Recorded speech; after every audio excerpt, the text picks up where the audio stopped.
আরে পদ্মসেনা, কি হয়েছে তোমার?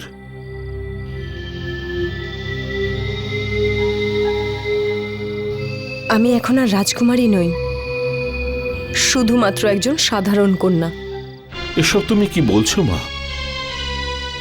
ব্যাপার কি? আমি তোমার মেয়ে হই, তাই একজন রাজকুমারী, তাই না? তাই আজ থেকে তোমার সাথে আমার এই সম্পর্ক ভাঙলাম। তোমার সাথে আমার এই সম্পর্ক ভাঙলাম। না মা পদ্মসেনা, এভাবে বলতে নেই। তুমি এটা প্রমাণ করে দিয়েছো যে তুমি পিতা নও, কেবল একজন শাসক, একজন ক্রূর শাসক, যার কাছে নিজের সন্তানের আবেগের কোনো মূল্য নেই। তোমরা দুজনে ভীমাকে প্রাণে মেরে ফেলার চেষ্টা করেছো।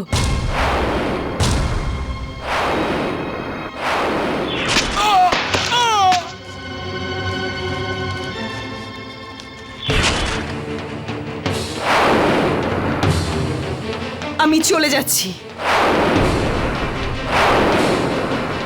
দাঁড়াও পদ্মসেনা,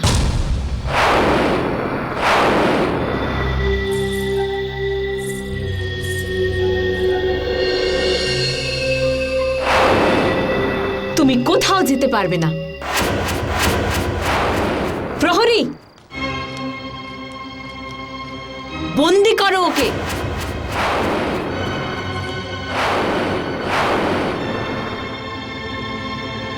তোমাকে নিজের মা বলে আমি কখনো ভাবিনি। যদি তুমি তোমার সীমা লঙ্ঘন করো তাহলে আমি কিন্তু ভুলে যাব যে তুমি আমার বাবার স্ত্রী হও।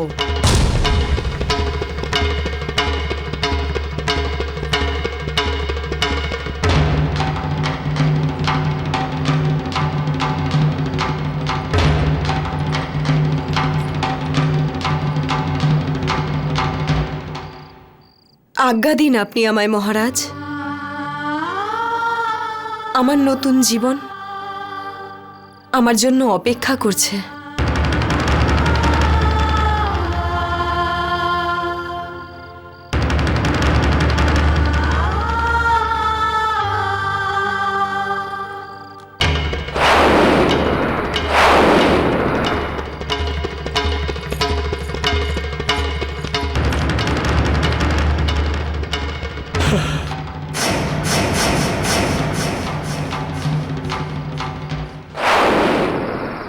ভীমা, নে বাবা, খাবার খেয়ে নে।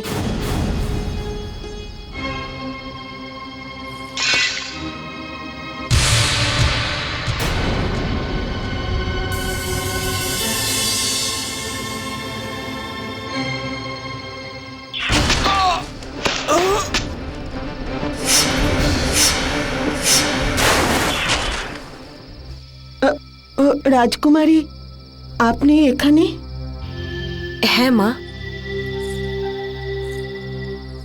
এখন আমি আর রাজকুমারী নই, একজন সাধারণ মেয়ে।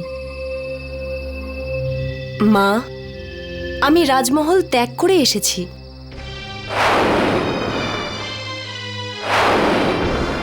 এবার আমার এখানে আসাতে ওখানে কারোর আপত্তি থাকবে না। আপনার কথা নয় আমরা বুঝলাম, কিন্তু ওই সৈনিকদের কে বোঝাবে যারা আপনার পিছনে পিছনে এখানে আসবে আর আমার ছেলের প্রাণ নেওয়ার চেষ্টা করবে? আপনি এখান থেকে চলে যান। আমি আপনার কাছে হাত জোড় করছি, আপনি দয়া করে এখান থেকে চলে যান। কৃষ্ণার মা, বাড়িতে আসা অতিথিকে এইভাবে অপমান করা উচিত নয়।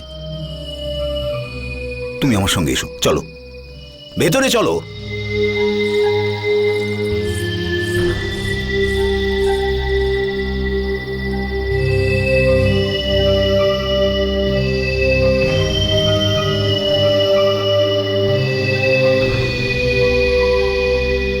আপনার সাথে যা হয়েছে তার জন্য আমি ক্ষমা চাইছি। আমি রাজমহলের সাথে সব সম্পর্ক ছিন্ন করে দিয়েছি।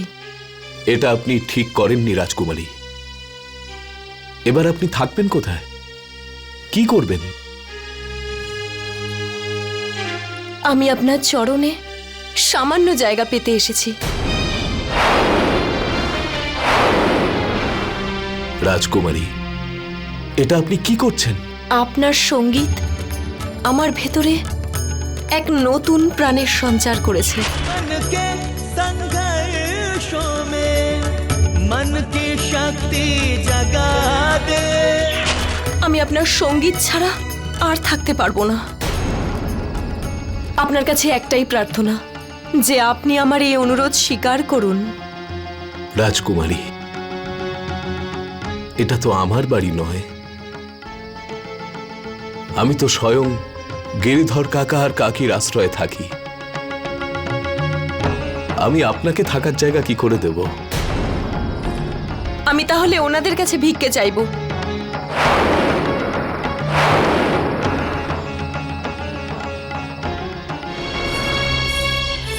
রাজকুমারী,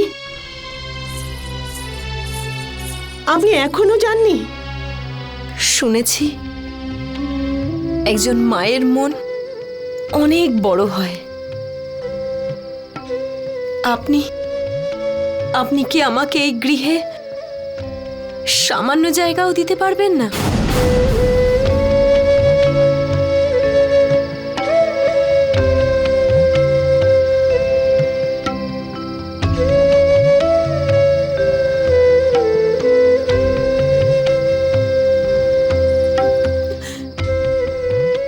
মা,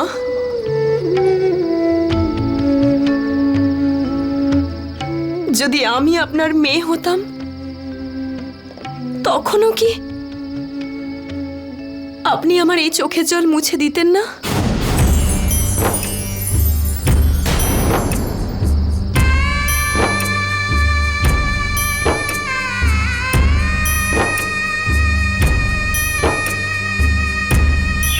আমি তো তোমার মা। মা নয়, সৎ মা।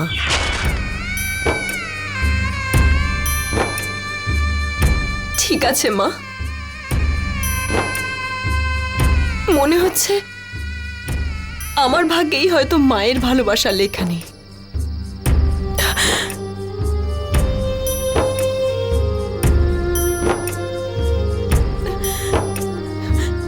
আমি আসছি।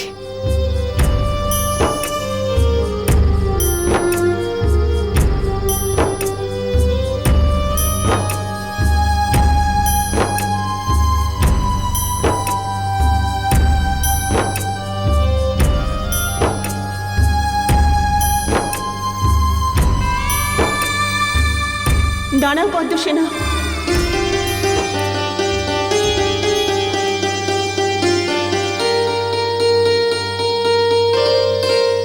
পাগলি, তুই আমার মেয়ে হয়ে এসেছিস না? আমিও তোকে মায়ের মতোই স্নেহ করব।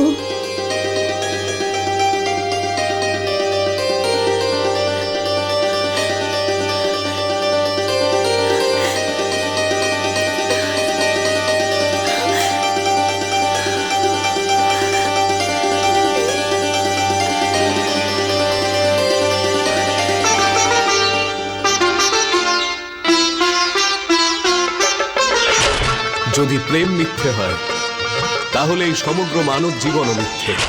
সঙ্গীত তো ঈশ্বরের দেওয়া এক আশীর্বাদ, আর প্রেম সেই গঙ্গোত্রী যাতে ডুবে আমি আবার দ্বিতীয়বার বাঁচতে শিখেছি। মতিভ্রম হয়েছে আমাদের রাজকুমারীর। নিজের পিতার সাথে এমন নির্লজ্জ ব্যবহার। এমন সন্তানের তো মৃত্যুদণ্ড পাওয়া উচিত। চুপ করো মহারানী, চুপ করো। আমায় একটু ভাবতে তো দাও। মহারাজ, যখন ভাবার দরকার ছিল তখন তো আপনি কিছু করেননি, শুধু কন্যার প্রেমে অন্ধ হয়ে গিয়েছিলেন। আজ সেই সন্তান আপনার মুখে কালি মাখিয়ে চলে গেল। এমন সন্তানের তো জন্মেই মরে যাওয়া উচিত। কেন তুমি আমার মনে কষ্ট দিয়ে কথা বলছো রানী? কেন এইটুকু ভাবছো না যে মেয়েকে আমি আমার বুকে পিঠে করে আদর দিয়ে মানুষ করেছি, আজ নিজের চোখে তার সর্বনাশ কি করে দেখবো আমি? সর্বনাশ তো আপনার করে চলে গেছে মহারাজ। আমি তো কিছু বুঝতেই পারছি না যে এখন কি করব। একটা উপায় আছে মহারাজ, যদি আপনি চান তাহলে আমি পদ্মসেনাকে 2 দিনের মধ্যে ফিরিয়ে আনতে পারি। কিভাবে মহারানী? আপনাকে আমায় একটা কথা দিতে হবে। কি কথা?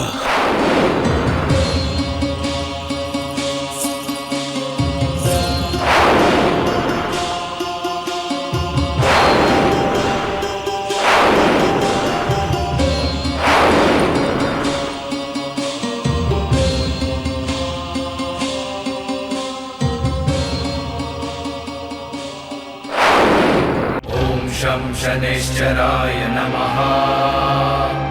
ॐ शं शनैश्चराय नमः। ॐ शं शनैश्चराय नमः। ॐ शं शनैश्चराय नमः। ॐ शं शनैश्चराय नमः। ॐ शं शनैश्चराय नमः। ॐ शं शनैश्चराय नमः। ॐ शं शनैश्चराय नमः।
এই নিন প্রসাদ।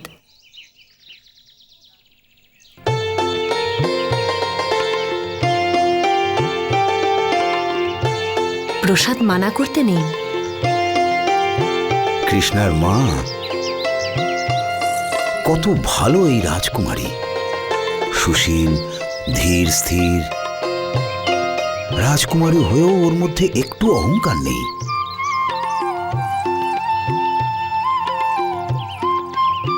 নিন।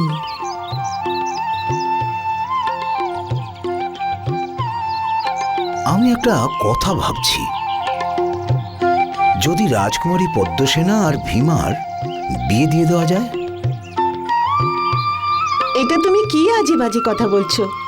কোথায় এক রাজকুমারী আর কোথায় আমাদের ভীমা?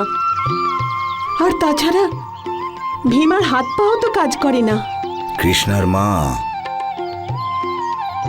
এই রাজকুমারী পদ্মসেনা ভীমার জন্য রাজমহল ছেড়ে দিয়ে এখানে এসেছে। এর থেকেও কি তুমি বুঝতে পারছো না ও কি চাইছে?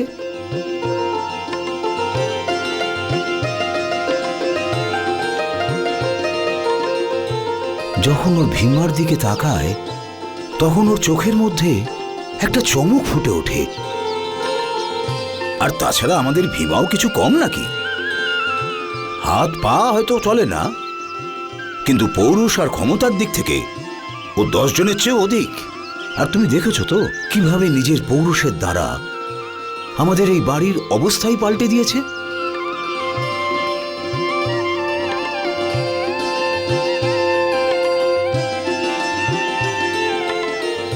কিন্তু ভীমা কি এই বিয়েতে রাজি হবে?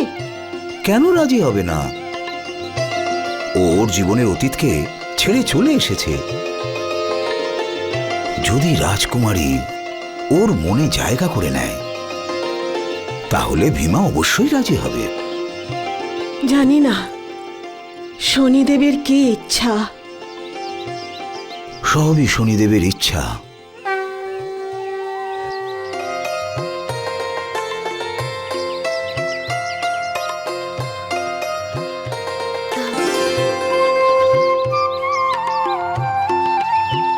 একটা কথা জিজ্ঞেস করব? যদি প্রেমই সম্পূর্ণ জীবন হয়, তাহলে প্রেম মানুষের জীবনে এত বড় রহস্য কেন? তাহলে কি ঈশ্বর চান না যে আমরা প্রেমকে চিনি? ঈশ্বরের এই প্রকৃতিতে প্রেম ছাড়া আর কিছুই নেই। কোকিলের সঙ্গীতই হোক, বাই জলের শব্দ, হাওয়া বয়ে চলার আওয়াজ, অথবা আমাদের হৃদস্পন্দন, সবই প্রেমের সংকেত। কিন্তু আমরা আমাদের ছোট ছোট অহংকারে এমন মজে থাকি যে আমরা এসবের দিকে লক্ষ্যই করি না।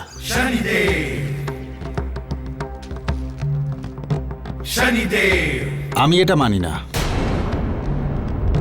जय जय शनिदेव जय जय जय जय शनिदेव जय जय शनिदेव जय जय जय जय शनिदेव जय जय शनिदेव जय जय जय जय शनिदेव। আপনাদের কথা শোনার জন্য আমি ক্ষমা চাইছি, কিন্তু বন্ধু, আমি আপনার কথায় সহমত নই। এ তো একটা গভীর রহস্য, যা জানার জন্য অনেক বছর তপস্যা করতে হয়।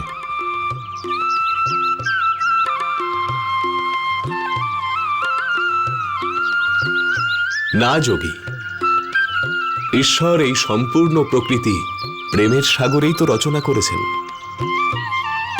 কিন্তু এটা তো আমাদের অহংকার, যা আমাদের চোখের সামনে পর্দা হয়ে আমাদের প্রেমের দর্শন থেকে বঞ্চিত করে। তবে আপনি এটাই বলছেন যে প্রেম আগে থেকেই উপস্থিত। তপস্যার কি কোনো মূল্যই নেই? মূল্য থাকবে না কেন? তপস্যা তো সেই অগ্নি যা অহংকারকে পুড়িয়ে ছাই করে দেয়। আমি ঠিক বুঝতে পারলাম না বন্ধু। সোনা আগুনে পুড়লেও কুন্দন হয়ে যায় না। কুন্দনই হলো এমন জিনিস যা আগুনে পোড়ার ফলে তার ভেতরের ময়লা দূর হয়ে যায়, আর আমরা কুন্দনকে চিনতে পারি। ঠিক সেরকমই তপস্যা আমাদের অন্তরের ময়লাকে ভস্ম করে দেয়, আর তারপর আমরা প্রেমের দর্শন পাই। প্রেমের অর্থ যতটা পরিষ্কার করে আপনি আমায় বোঝালেন, তেমন করে আজ অবধি আমায় কেউ বোঝায়নি।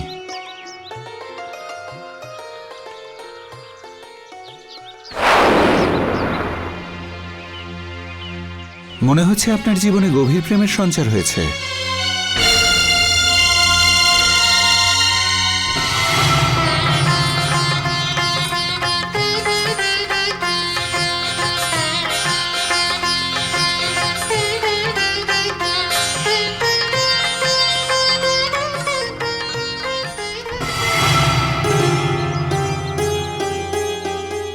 আমার জীবন তো প্রেমের উপহার ছিল,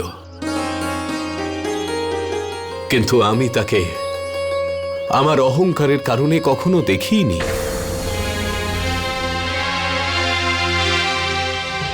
जय जय शनिदेव जय जय जय जय शनिदेव जय जय शनिदेव जय जय जय जय शनिदेव जय जय शनिदेव जय जय जय जय शनिदेव जय जय शनिदेव जय जय जय जय शनिदेव।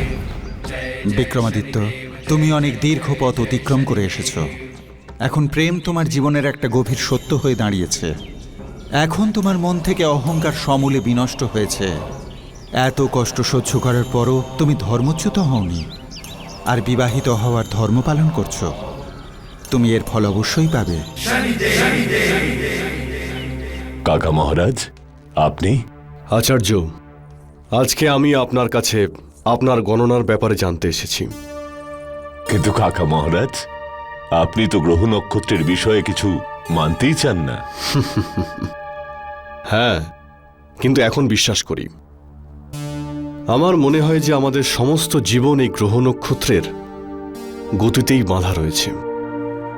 বরাহ মিহির মশাই, আপনি মহারাজের কুষ্ঠি দেখে বলুন মহারাজের ভবিষ্যৎ কি?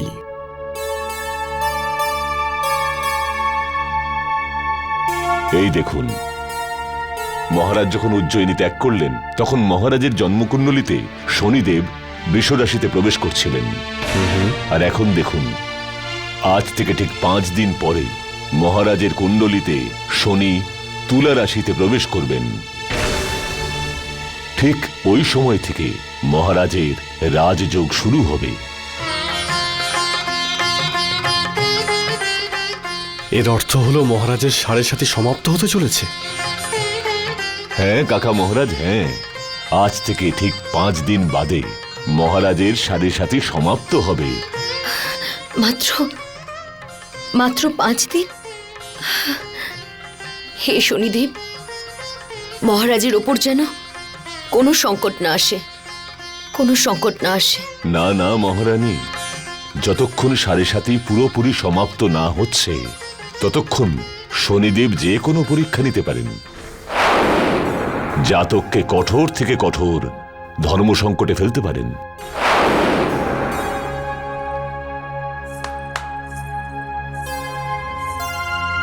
যাও আর গিয়ে গোটা রাজ্যে ঘোষণা করতে বলো যে আজ থেকে 5 দিন পর্যন্ত মহারানী শনি দান করবেন, যাতে কালো মুগের ডাল, কালো তিল, গুড় আর সর্ষের তেল দান করা হবে।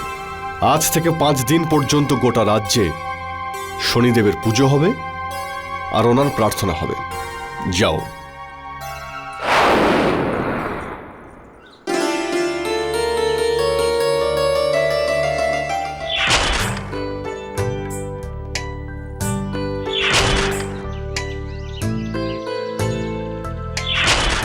আপনার চক্রবর্তী হওয়াতে তাতে আমার কোনো পরিবর্তন হবে না মহারাজ। আমি আজও আপনাকে ততটাই ভালোবাসি যতটা কাল ভালোবাসতাম। মহারানী, আমি কত অভাগা, আমি কখনো আপনার প্রেমকে বুঝিনি। আর যখন আমি বুঝতে পারলাম প্রেম কি, সম্পর্কের মূল্য কি, তখন না আপনি আমার কাছে আছেন আর না আমি আপনার কাছে যেতে পারি। আমি সবকিছু নিজের অহংকারের কারণে হারিয়েছি মহারানী, সবকিছু হারিয়েছি। মহারাজ,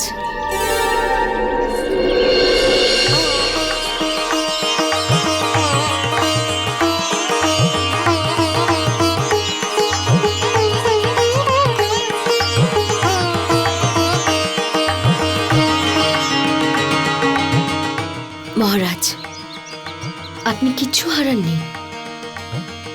আমার ভালোবাসা সব সময় আপনার সাথে আছে। আমি আজও আপনাকে ততটাই ভালোবাসি যতটা আগে ভালোবাসতাম। কিন্তু আপনি তো আমাকে কিছুই না বলে উজ্জয়িনী ছেড়ে চলে গেছেন। এটাও ভাবলেন না যে আপনাকে ছাড়া আমার কি হবে। মহারানী, আমাকে ক্ষমা করে দিন। আমি তো ফিরতে চেয়েছিলাম, কিন্তু ভীমা,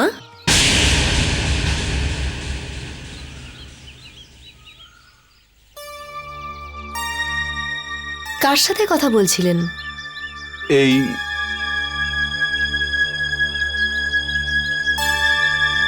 কার সাথে কথা বলছিলেন?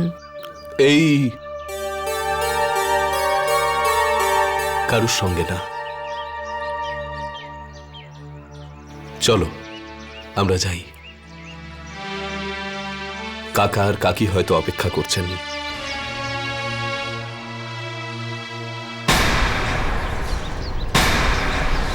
সামলে।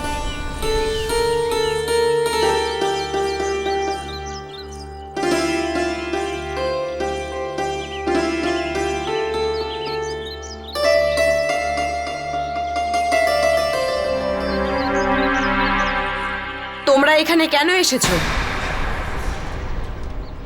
আমরা তোমায় নিতে এসেছি মা। তোমায় ছাড়া সারা রাজপ্রাসাদ শূন্য হয়ে পড়ে রয়েছে। চলো, তুমি আমাদের সাথে প্রাসাদে ফিরে চলো। তোমাদের সাথে আমার আর কোনো সম্পর্ক নেই।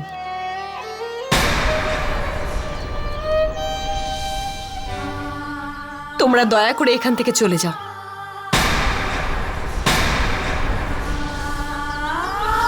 পদ্মসেনা, আমি জানি এই সমস্ত মনোমালিন্য আমার জন্যই হচ্ছে।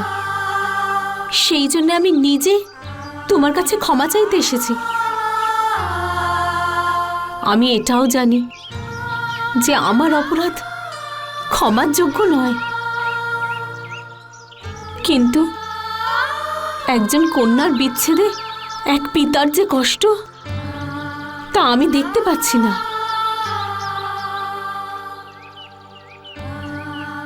আপনার উপর হওয়া অত্যাচারের জন্য আমি ক্ষমা চাইছি। আমাকে ক্ষমা করে দিন। মহারানী, যা কিছু হয়েছে সে তো আমারই কর্মের শাস্তি, তাতে আপনার কোনো ভুল নেই।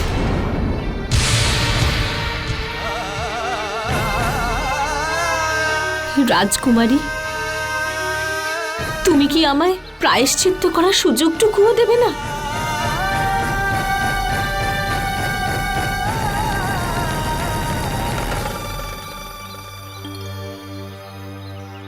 ঠিক আছে, আমি তোমাদের সাথে রাজমহলে ফিরে যেতে প্রস্তুত আছি, কিন্তু এখন আমি তোমাদের সাথে যেতে পারবো না।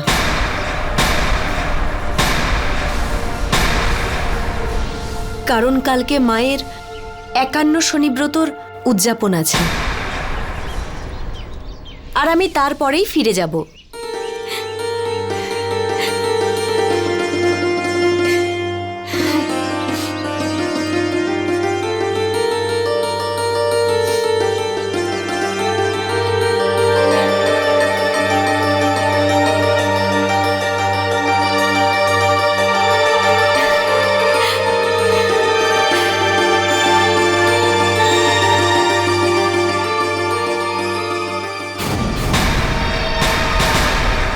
রাজকুমারী, এই উদযাপনের সাথে সাথে তোমার এই ভীমার জীবনও একেবারে শেষ হয়ে যাবে।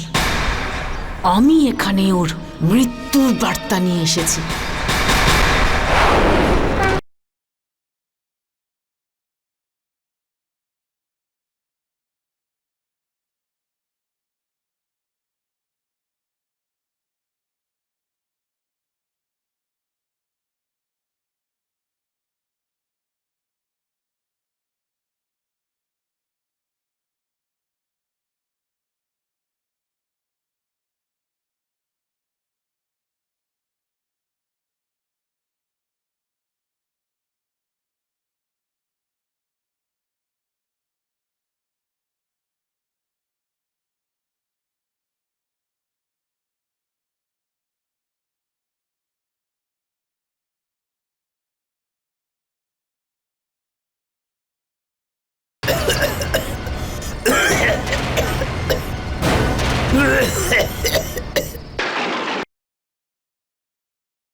शनिदेव जय जय जय जय शनिदेव जय जय शनिदेव जय जय जय जय शनिदेव।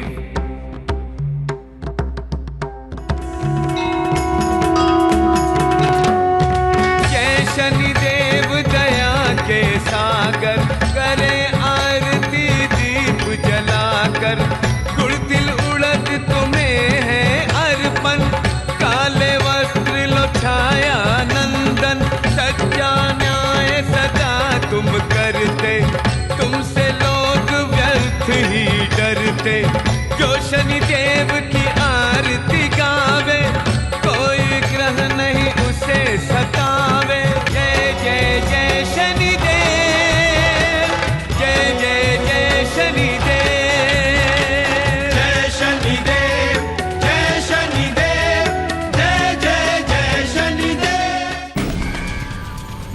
বিক্রমাদিত্য, তোমার মনের ভেতরে ভক্তিভাব জন্ম নিয়েছে, আর ভক্তিই হলো প্রেমের উৎকৃষ্ট স্বরূপ। আর এই ভক্তিভাবনাই তোমার মনকে নির্মলতার দিকে নিয়ে যাবে।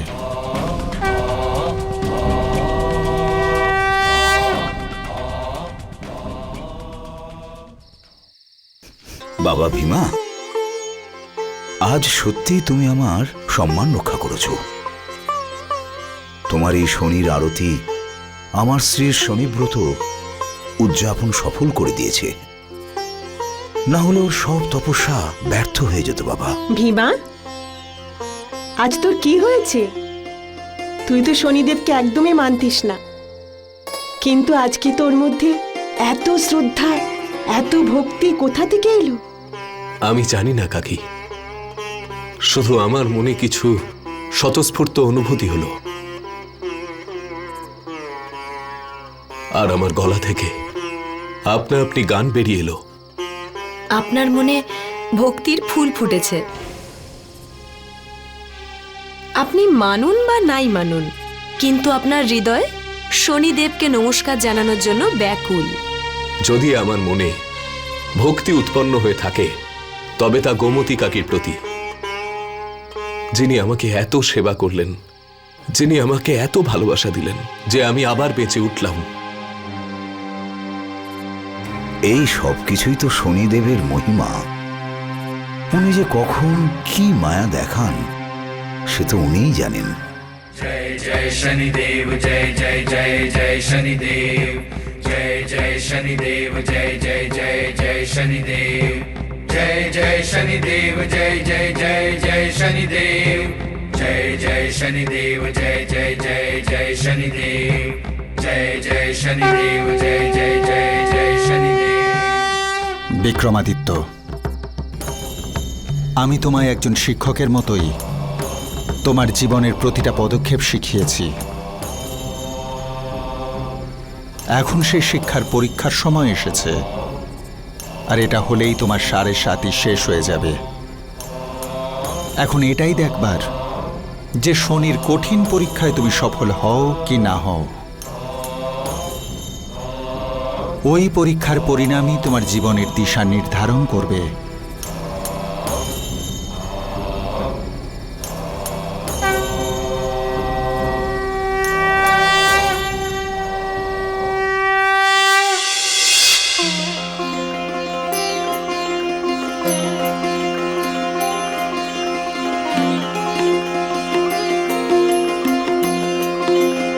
প্রণাম বাবা।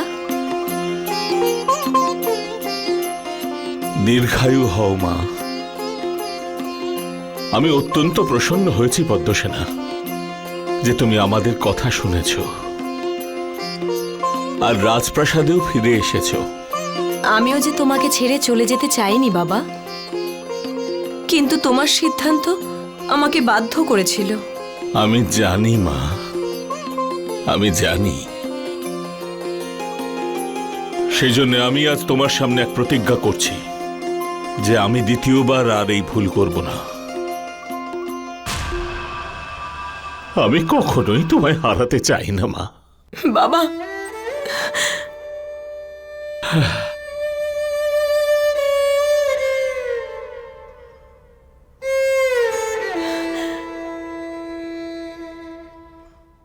রাজকুমারী, আমি তোমার অপরাধী। তুমি যা দণ্ড দেবে আমি মাথা পেতে নেব।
शनिदेव जय जय शनिदेव जय जय जय जय शनिदेव কি ব্যাপার সৈনিক?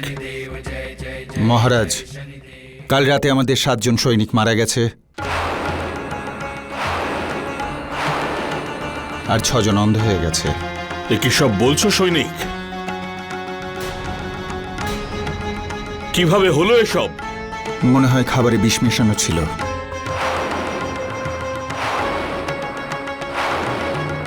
রাধুনী আর তার স্ত্রীকে বন্দী করা হয়েছে। আপনার সামনে তাদের উপস্থিত করার অনুমতি চাইছি। অনুমতি দিলাম।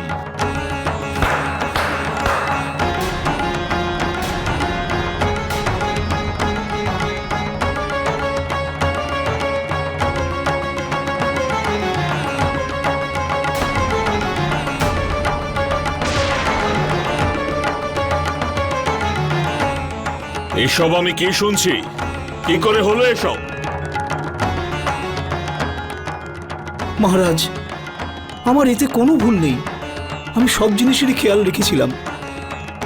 প্রতিটি জিনিস আমি নিজের হাতে ধুয়েছি আর পরিষ্কার করেছি। মনে হচ্ছে তেলেই কিছু মেশানো ছিল।